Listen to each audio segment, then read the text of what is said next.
فرماتے ہیں جس کی 2 بوند ہے کوثر و سلسبیل. سوچ دیکھیے فاضل بریلوی کی. دیکھو اعلیٰ حضرت کیا فرماتے ہیں. پہلا جملہ دیکھیں اور اگلی ترتیب دیکھیں. کہتے ہیں جس کی 2 بوند ہے کوثر و سلسبیل. صرف 2 بوند، 2 قطرے. جس کی 2 بوند ہے کوثر و سلسبیل، ہے وہ رحمت کا دریا ہمارا نبی. یہ تو 2 بوندیں ہیں ابھی، باقی سارا تو. اور پھر ایک آب حیات بڑا مشہور ہے. اعلیٰ حضرت کیا فرماتے ہیں؟ فرماتے ہیں جس کے قدموں کا دھون ہے آب حیات. میں نے کہا کہ حضور کی شان آپ کا مرجھایا دل. لوگ کہتے ہیں آج طبیعت بڑی بے چین ہے، تو میں کہتا ہوں حضور کی نعت سنو. کہتے ہیں آج بور بڑا ہو رہا ہوں، تو میں کہتا ہوں حضور کی نعت سنو. کہتے ہیں آج دل نہیں لگ رہا، تو میں کہ مدینے والے کے ساتھ لگاؤ. آپ غلط جگہ پہ سکون تلاش کرتے ہیں، وہاں ہے ہی نہیں تو ملے گا کیسے. کہتے ہیں حضور قدم دھو دے نا، تو وہ جو دھون ہے نا حضور کے پاؤں سے لگ کے جو پانی نیچے اترتا ہے، فرماتے ہیں وہ کو پی لے تو اسے آب حیات نصیب ہو جاتا ہے. جس کے قدموں کا دھون ہے آب حیات، ہے وہ جان مسیحا ہمارا نبی.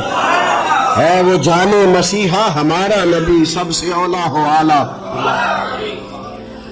میں نے کہا کہ شعر و سخن میں کوئی اعلیٰ حضرت کے قریب نہیں جا سکتا، لیکن یہ دیکھیں ان میں لفظ اس نعت میں سادے استعمال کیے. سادے. کبھی آپ سادگی کا بھی حسن لینا تو اصل جو چیز ہوتی ہے وہ نکھر جاتی ہے. فاضل بریلوی کہتے ہیں کہ جملہ دیکھیں، کہتے ہیں اپنے مولا کا پیارا ہمارا نبی. نہیں سمجھے آپ بات؟ وہ وزیر صاحب کا پیارا نہیں. آپ میری بات کو سمجھے. دنیا دار ہیں، کہتے ہیں فلانا لاڈلا ہے، پیارا ہے. نہ کہتے ہیں اپنے مولا کا پیارا ہمارا نبی، اور دونوں عالم کا دولہا ہمارا نبی. اور جیسے سب کا خدا ایک ہے، ویسے ہی ان کا ہمارا تمہارا نبی. اور فرماتے ہیں کہ لا مکان تک اجالا ہے جس کا وہ ہے، 2 جہاں کا اجالا ہمارا نبی. لا مکان تک اجالا ہے جس کا وہ ہے، ہر مکان کا اجالا ہے، ہر مکان کا اجالا ہمارا نبی. حضور کی جو شانیں ہیں، حضور کی جو عظمتیں، وہ طبیعت ٹھنڈی کرتے ہیں. آپ دیکھیے سرکار نے خود فرمایا، جامع ترمذی میں حدیث، اور اسی طرح صحیح مسلم میں ہے، سنن کبریٰ میں، اسی طریقے سے مجمع الزوائد میں ہے، کنز الاموال میں، کئی کتابوں میں آپ کو حدیث ملے گی. حضرت ابو ہریرہ رضی اللہ تعالیٰ عنہ راوی ہیں. نبی پاک صلی اللہ علیہ وسلم فرماتے ہیں 6 باتوں میں مجھے باقی نبیوں پر اللہ نے زیادہ فضیلت عطا فرمائی. ایک تو مطلق فضیلت ہے نا، لیکن 6 باتوں میں اللہ نے مجھے فضیلت عطا فرمائی. فرمایا ایک تو اللہ تعالیٰ نے مجھے جامع کلمات عطا کیے، زیادہ پیچیدہ باتیں نہیں. ایسا نہیں کہ ہماری بات سمجھنے میں کسی کو مشکل ہو. حضور فرماتے ہیں جامع باتیں دی ہیں، گہری بہت زیادہ ہے. کھولتے جاؤ، معنی بیان کرتے جاؤ. جامع باتیں، تھوڑی باتوں میں حضور نے زیادہ مطلب بیان کی. جلدوں میں کتابیں نہیں دی ہمیں، ایک قرآن عطا فرمایا، ایک قرآن، اسی میں سارا کچھ حضور نے امت کو دے دیا. اللہ کی اس کتاب کی صورت میں حضور نے مکمل دین عطا کیا، جامع باتیں. دوسرا، رسول پاک صلی اللہ تعالی علیہ وسلم ارشاد فرماتے ہیں کہ اللہ نے روب کے ذریعے میری مدد کی. روب کپڑوں کا نہیں ہوتا، سچ کا ہوتا ہے.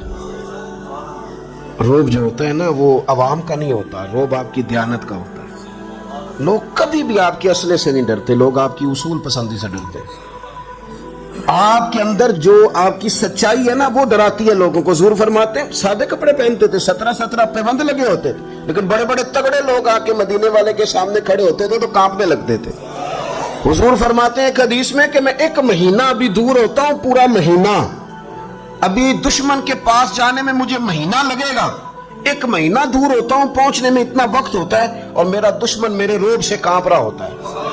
روب کے ساتھ امیہ بن خلف نے ایک دن اپنے گھوڑے کے اوپر نہ ہاتھ پھیر رہا تھا، اسے دانہ کھلا رہا تھا، تیاری کر رہا تھا. تو حضور صلی اللہ علیہ وسلم ایام مکہ میں ہجرت سے قبل اس کے پاس سے گزرے تو فرمایا کیا کر رہے ہو؟ کہنے لگا میں گھوڑا تیار کر رہا ہوں، اس پر بیٹھ کے آپ کو قتل کروں گا معاذ اللہ.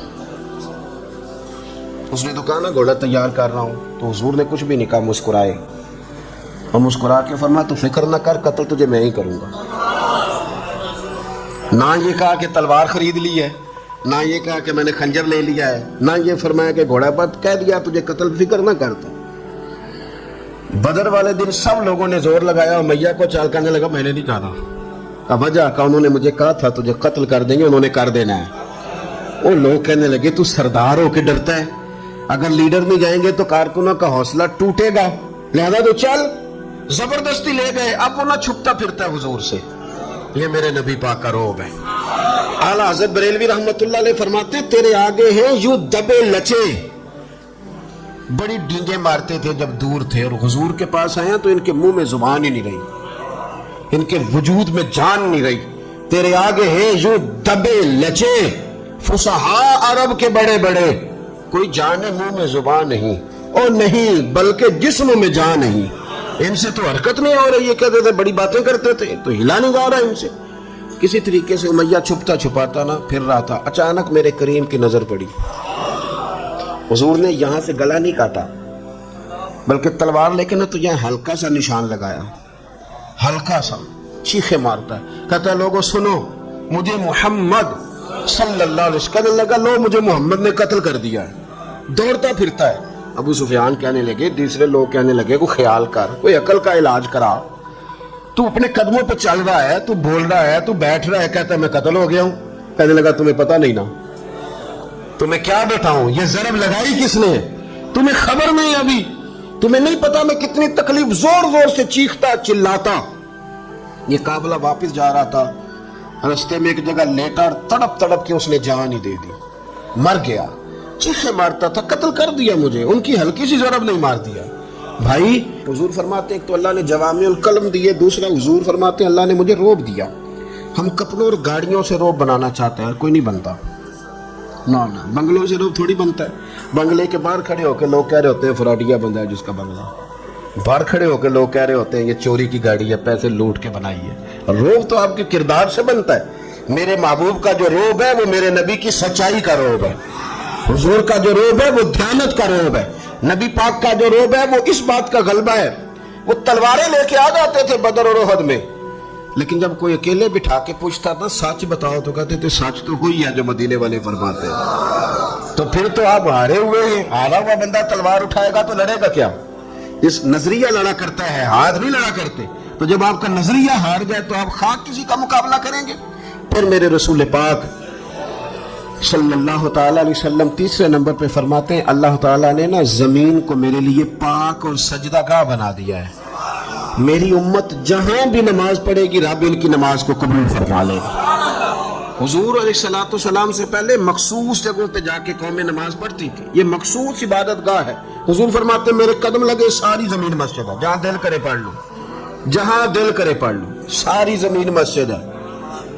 اس لیے اسلام کو حدود میں قید نہیں کیا جا سکتا۔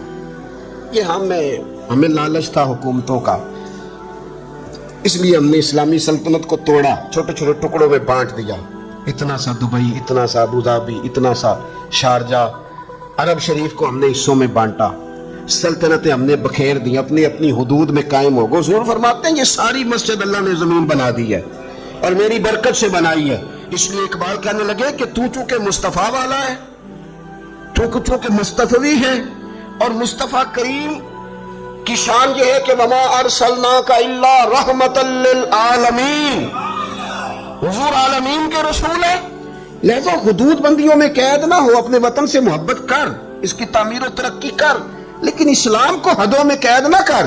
بازو تیرا توحید کی قوت سے کبھی ہے، اسلام تیرا دیس ہے، اسلام تیرا دیس ہے، اسلام تیرا دیس ہے، کیونکہ تو مصطفی ہے، تو مصطفیٰ والا ہے، لہذا تیرا دیس کیا ہے؟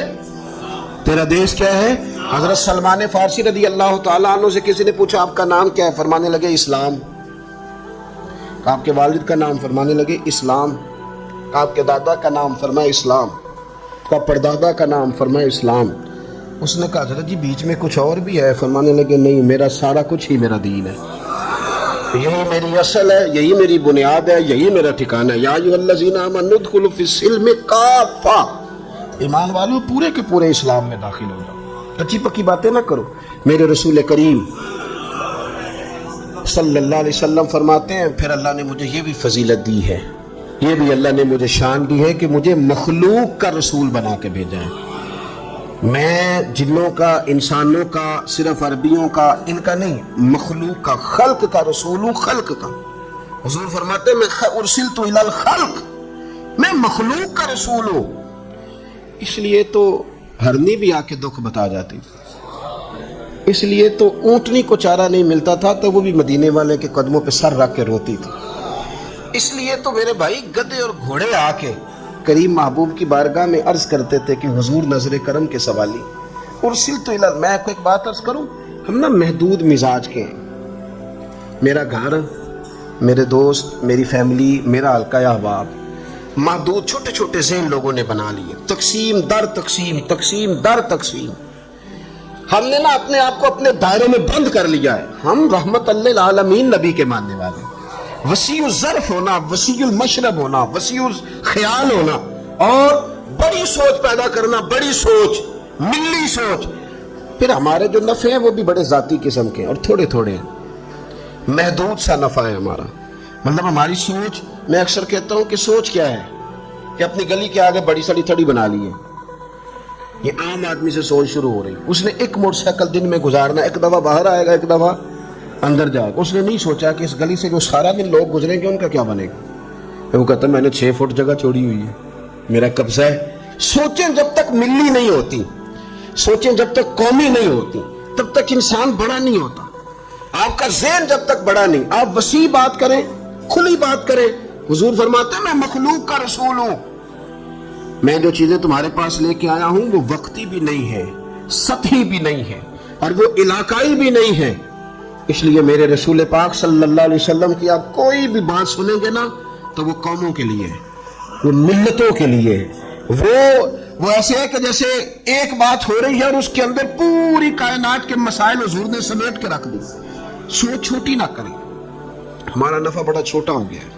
میں دیکھتا ہوں کہ ہم جو بات کرتے ہیں نا اس میں یہ ہماری مذہبی جماعتیں کیا ہم کر سکیں, صحیح العقیدہ کی بھی جو لوگ جماعتیں ہیں وہ بھی کیا کر سکیں. اس کی وجہ یہ ہے کہ ہم نے نا اپنے آپ کو اپنے دائروں میں بند کر لیا ہے. میں کشمیر کے موقع پہ اکثر کہتا ہوں کہ ہم تو فوٹو سیشن کراتے ہیں.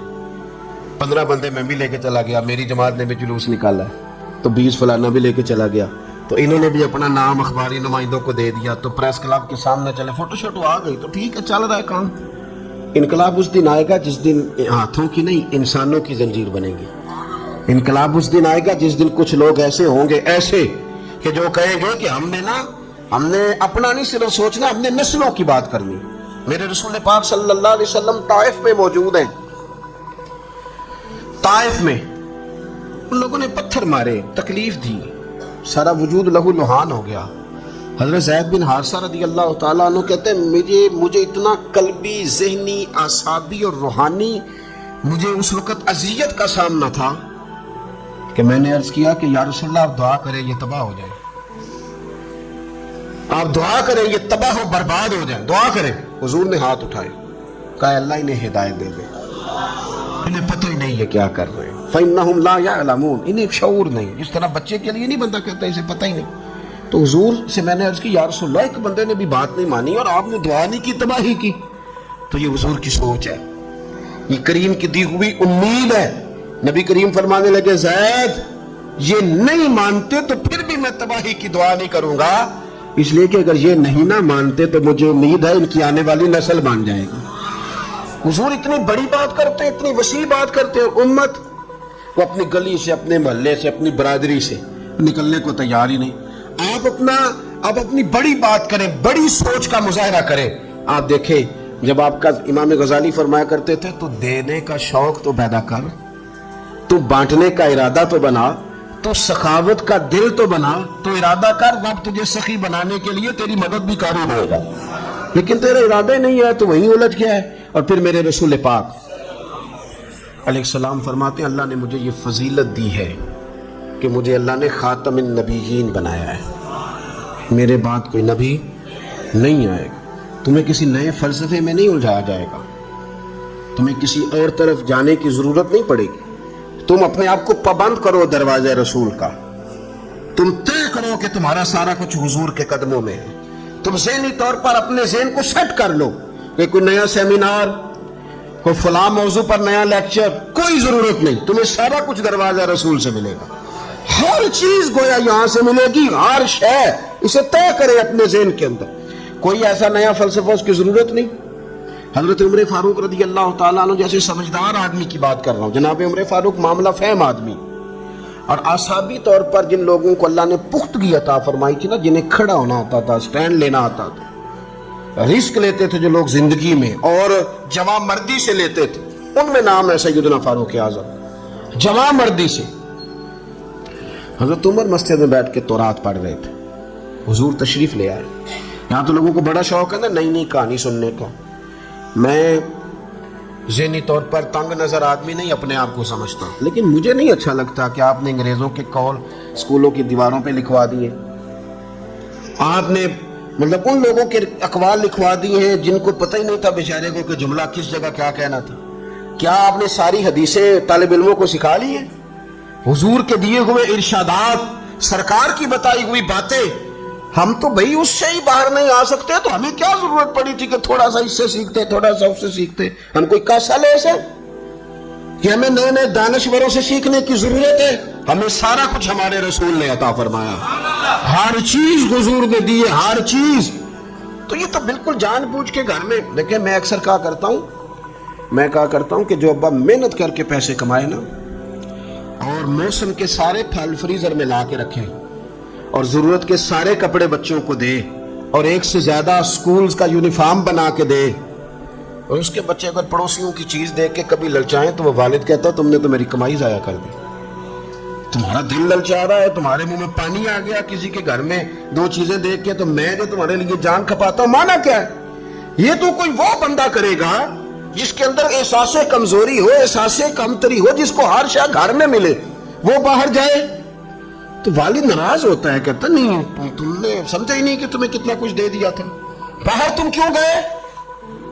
بھائی حضرت عمر کہتے ہیں میں مسجد میں بیٹھ کے تورات پڑھ رہا تھا، حضور تشریف لائے، پوچھا کیا کر رہے ہو؟ اور یہ کسی کمزور آدمی کی بات نہیں، مضبوط اعصاب کا آدمی، ذہنی سطح جن کی بلند ہے، فکری طور پر جو ایک چٹان کی طرح رکھتے ہیں اپنے ذہن کو، فرماتے میں تورات پڑھ رہا تھا تو حضور نے فرمایا کیا کر رہے ہو؟ میں نے عرض کی حضور حضرت موسیٰ کلیم پہ نازل ہونے والی کتاب پڑھ رہا ہوں۔ تو نبی پاک صلی اللہ تعالیٰ علیہ وآلہ وسلم کے چہرے پر میں نے ناراضگی دیکھی، اور حضور نے کیا فرمایا؟ فرمایا عمر تم تورات پڑھ رہے ہو؟ اگر آج حضرت موسیٰ کلیم علیہ السلام حیات ظاہری میں ہوتے تو میرا کلمہ پڑھ کے میرے قرآن کی تلاوت کرتے۔ طے کر دیا تمہارے لیے میں نے ساری چیزیں، اب تمہیں کسی اور جگہ جانے کی ضرورت ہے نہیں ہے، بالکل ضرورت نہیں ہے تمہیں، بالکل۔ حضرت عبداللہ ابن سلام کیا فرماتے میرے دل میں خیال ہی تو آیا تھا، خیال ہی تو صرف میرے ذہن میں آیا تھا، کیونکہ میں یہودیوں کی طرف سے ادھر آیا تھا اسلام کی جانب، تو خیال آیا تھا میرے ذہن کے اندر کہ وہاں اونٹ کا گوشت نہیں کھایا جاتا، اونٹنی کا دودھ نہیں پیا جاتا یہودیوں کے ہاں۔ تو اگر آپ کے مائنڈ سیٹ میں ہو جاتا ہے نا کہ یہ چیز میں نے نہیں کھانی، یہ ہمارے بچے اللہ خیر کرے کچھ نئے، تو ان کو دیسی گھی سے خوشبو نہیں آتی، تو اگر زبردستی کھلا دیں تو کیا کر دیتے ہیں۔ نہیں میں آپ کی بات تھوڑی کر رہا ہوں، میں تو کسے باشد پتہ نہیں کس کی بات کر رہا ہوں۔ ہم دیہاتی لوگ ہیں، ہمارے تو جو بزرگ تھے وہ اگر نہیں کھاتے تھے تو گردن میں 2-3 تھپڑ بھی مارتے تھے، کہتے تھے جوان منڈا ہو گیا تیرے کو دودھ کیوں نہیں پہ کھاتا جاتا، جلدی کر۔ تو اب یہ انہوں نے طے کر لیا نا، ان کے ذہن میں بیٹھ گیا کہ میں نہیں کھا سکتا تو نہیں کھایا جاتا۔ آپ کے ذہن میں کچھ چیزیں سوار ہو جاتی ہیں، کوئی ایسا پھل ہے، کوئی ایسی سبزی ہے، بچوں کو زہر لگتی ہے، آپ دیں تو وہ کیا کرنے کے قریب آ جاتے ہیں۔ تو حضرت عبداللہ ابن سلام کہتے ہیں میرے ذہن میں صرف اتنی بات تھی کہ اونٹ کا گوشت یہودیوں کے ہاں چونکہ منع تھا، میں نے وہاں ایک زندگی کا لمبا عرصہ گزارا ہے، اونٹنی کا دودھ وہ نہیں پیتے تھے، میں نے ایک لمبا وقت گزارا تھا، تو یہاں فرض نہیں ہے۔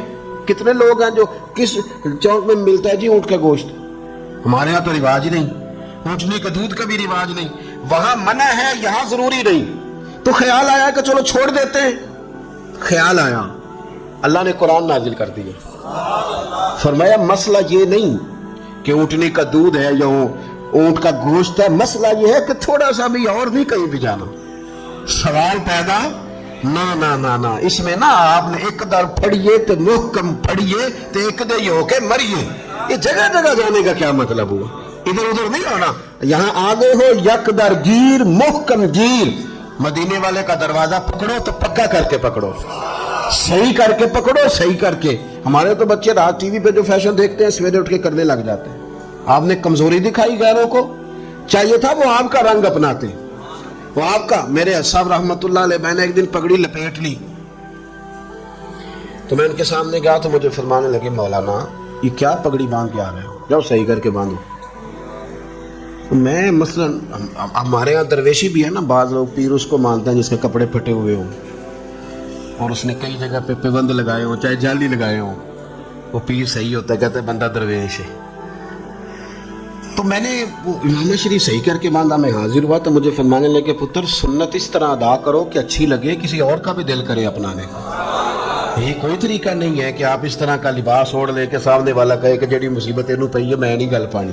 اس طرح نہیں کریں آپ پیار کریں اپنے طریقے سے. تو حضور نے فرمایا عمر ادھر ادھر نہیں جا سکتے, میں خاتم النبیین ہوں, میرے بعد نبی کوئی نہیں. اگر موسیٰ علیہ السلام موجود ہوتے تو میرا کلمہ پڑھتے, میرے قرآن پاک کی حضور خاتم. اپنے آپ کو نا ہم نے بڑی تقریریں کی, ان لوگوں نے بڑی سنی, لیکن ہمیں یہ طے کرنے کی ضرورت ہے کہ ہر چیز ہمیں حضور سے ملتی ہے. یہ ہم نے طے کرنا ہے.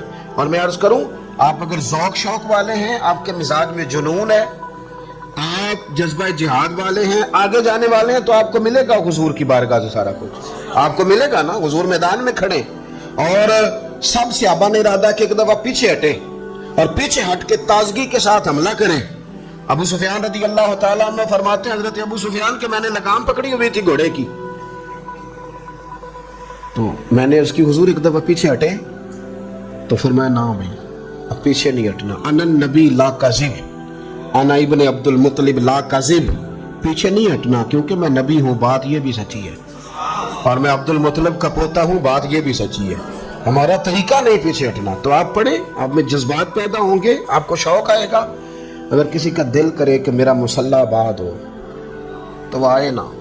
سیدہ عائشہ صدیقہ کہتی ہیں مصلی پچ گیا, ایک ہی آیت تھی پر رات ساری گزر گئی, اور حضور نے اتنی نماز پڑھی کہ قدموں میں ورم آ گئے. تو کریں نا آپ یہ کام, آئے نا, آپ کو ہر چیز حضور کی بارگاہ سے ملے گی.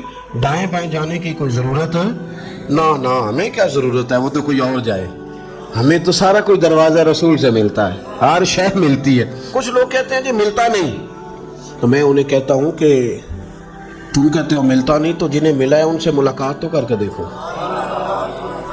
ان سے ملاقات کرو نا, تمہیں پتہ چلے گا ملتا ہے. یوں نہ کرو, سارا کچھ حضور کے دروازے پہ موجود ہے. اپنی اپنی کہانیاں نہ بناؤ, یہاں آ جاؤ یہاں آ جاؤ, ٹھوکریں کھاتے پھرو گے, ان کے در پہ آ پڑو. قافلہ تو اے رضا اول گیا آخر گیا. اقبال کہنے لگے نہ جہاں میں کہیں بھی امان ملی, جو امان ملی تو کہاں ملی, میرے جرم خانہ خراب کو تیرے عفو بندہ نواز میں. آخر دعوایا ان الحمدللہ.